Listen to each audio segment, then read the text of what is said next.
Sa pamamagitan nga ng kanilang weekly task ay isang sulat na ang napagtagumpayan nilang mabasa at ito ay para kay AZ at naging mahalaga ang mensaheng laman nito para sa kanya. Kaninong sulat at kwento kaya ang sunod na mabubuksan sa tulong pa rin ng special messenger ni Kuya na si Donnie? Yan ang dapat nating pakatutukan. Hello mga kapamilya at kapuso all over the world! Sa pagpapatuloy nga ng pagsasagawa ng housemates sa kanilang bagong weekly task, dagdag inspirasyon sa kanila ang mga mensahe na kanilang mababasa mula sa kanilang mga mahal sa buhay. At kung naging malaking suporta si Shuvi para sa unang nagbasa na si AZ, paano naman kaya niya tatanggapin ang sulat mula sa kanyang tatay? Ang pagpapatuloy ng mga kaganapan sa loob ng bahay ni Kuya, narito, panoorin nating lahat. Oras na para sa kanilang pagtulog. Good night, Bian! Good night. Night, eh. Night, night. Night, night. Josh, Ashan. Good night, Donnie. I love you. I can't say good night to you. I'm shy like that. Nag-good night pa sila kay Donnie? Last tingin na nga sa crush ko. Wala na yung crush ko. Tulog na ata siya. Wala pa good night eh. Good night. Sige lang. Tinignan ko naman siya ng mabuti ngayon. Donnie, wala bang hug dyan daw? Hi, Shuvi! Sana naging unan ka na lang. Good night, Donnie!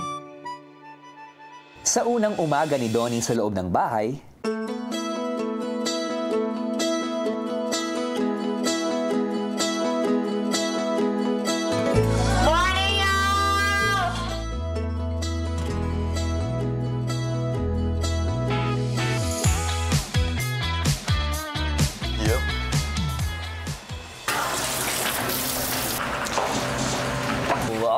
Wow, Donnie, ikaw ba yan? Dito ka natulog. samantala si Shuvi nauna nang mag-workout sa garden area. Pero sa paglabas ng kanilang bisita,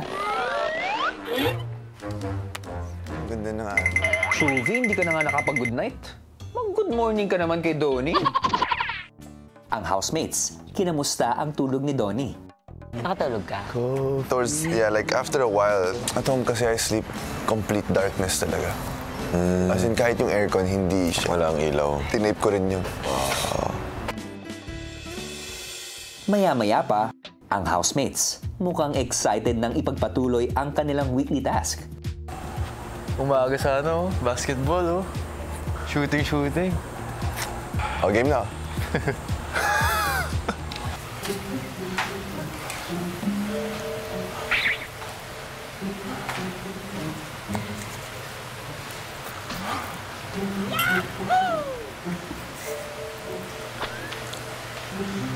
Hi, Shuvi.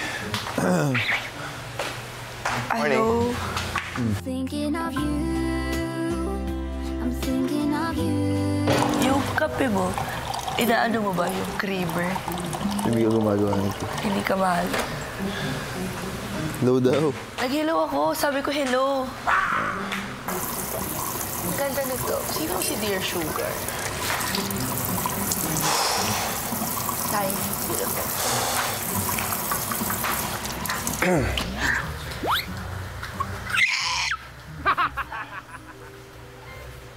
Uy! Kilig ako, Brett. Kita mo yun, hindi nga siya nag-good morning sa'yo eh. Sa'yo lang siya. Ikaw lang nakita niya, kumbaga. Kumbaga, invisible ako, ikaw lang yun. Hindi naman lang. You're feeding my Dilulu thoughts. That's it. Ang lalim pa ng boses niya na.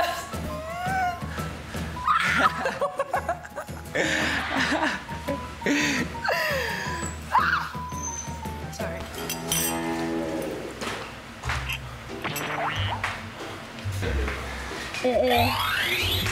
Yeah.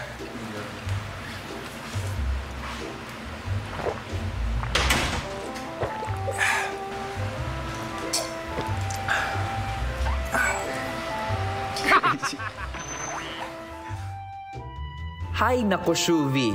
Akala ko naman nadikit na yung tasa sa mukha mo.